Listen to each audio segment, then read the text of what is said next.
এইরম করে কি লক্ষ্মী লাভ হবে? সব লক্ষ্মী পড়ে যাবে নিচে। এরম করে ধরতে হবে। তোমাদের সঙ্গে কথা বলি একটু।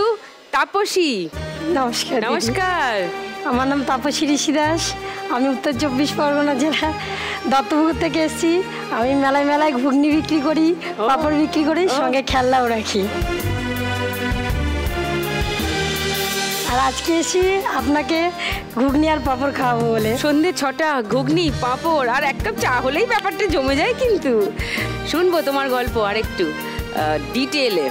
পিঙ্কির কাছে আসি। নমস্কার সুদীপ্তা দি, আমি পিঙ্কি দে। আমি বাঁকুড়া বিষ্ণুপুর থেকে এসেছি। আমি একজন পৌরসভার নির্মল সাথী কর্মী। তাহলে তো খুবই দায়িত্বের কাজ সেটা। হ্যাঁ ম্যাডাম, প্রচুর দায়িত্বের কাজ। শুনবো তোমার কথাও, ডিটেলে শুনবো। লিপির কাছে আসি। নমস্কার সুদীপ্তা দি, আমার নাম লিপি ঘোষ। আমি গোবরডাঙ্গা উত্তর 24 পরগনা থেকে এসেছি। এই সামনে বর্ষাকাল এসছে, আমরা খুব আতঙ্কে থাকি। বর্ষায় আমাদের ওইখানটায় খুব জল হয়। আমরা হ্যাঁ, কোন এরিয়া? গোবরডাঙ্গা মেদিয়ায়।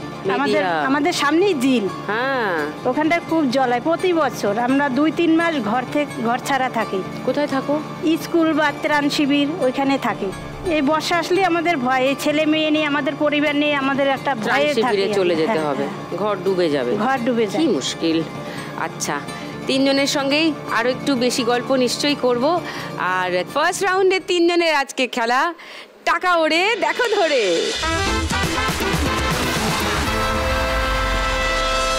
টাকা ওড়ার মেশিন চলে এসছে। এবার উড়ন্ত টাকা ধরতে হবে তিনজনকেই। 1 মিনিটের মধ্যে যে যত টাকা ধরতে পারবে সেটাই তোমার। তাপসীর কাছে আসি। পাঁপড় ভাজা, ঘুগনি আর খেলনা। খেলনা আছে না শুধু পাঁপড় ভাজা? আনা হয়নি। আর এখানে পাঁপড় ভাজা দেখলেই তো মনটা কেমন কেমন করে। আর ঘুগনি আছে। আর ঘুগনি কি দিয়ে মাখবে বাবা? আমার জিভে জল চলে আসছে। কবে থেকে এই কাজটা শুরু করলে? কিভাবে শুরু হলো একটু বলো। কিভাবে শুরু হলো মানে আমাদের বাড়িতে দেওরের বিয়েতে ছিল, সেখানে আমি ছেলে মেয়ে নিয়ে সেখানে দিতে যাইনি। সেখানে যাওনি? না, যেতে চাইও নি। মানে একটু জমি জায়গা নিয়ে ঝামেলা ছিল। আচ্ছা। তা সেই ক্ষেত্রে আমি চেয়েছিলাম যে আমি বাড়ি থেকে সরে যাই। তা সেই সময় 23শে জানুয়ারি থেকে 26শে জানুয়ারি পর্যন্ত আমাদের ওখানে একটা কালী মন্দিরে মেলা চলে। সেই মেলাটা আমি মনে মনে ভাবলাম এখান থেকে যদি আমি কিছু পয়সা নিয়ে ওখানে কিছু একটা দোকান টোকান দিই, তাহলে আমার ছেলে মেয়েগুলোকে নিয়ে আমি ওই জায়গাটা সন্ধ্যাবেলা প্রোগ্রাম থেকে সময়টা কাটিয়ে দিতে পারবো। ও, তুমি বিয়ে বাড়ি যাবে না বলে হ্যাঁ, মেলাতে দোকান দিয়ে মেলাও দেখা হবে, কলা বেচাও হবে, রথ দেখাও হবে।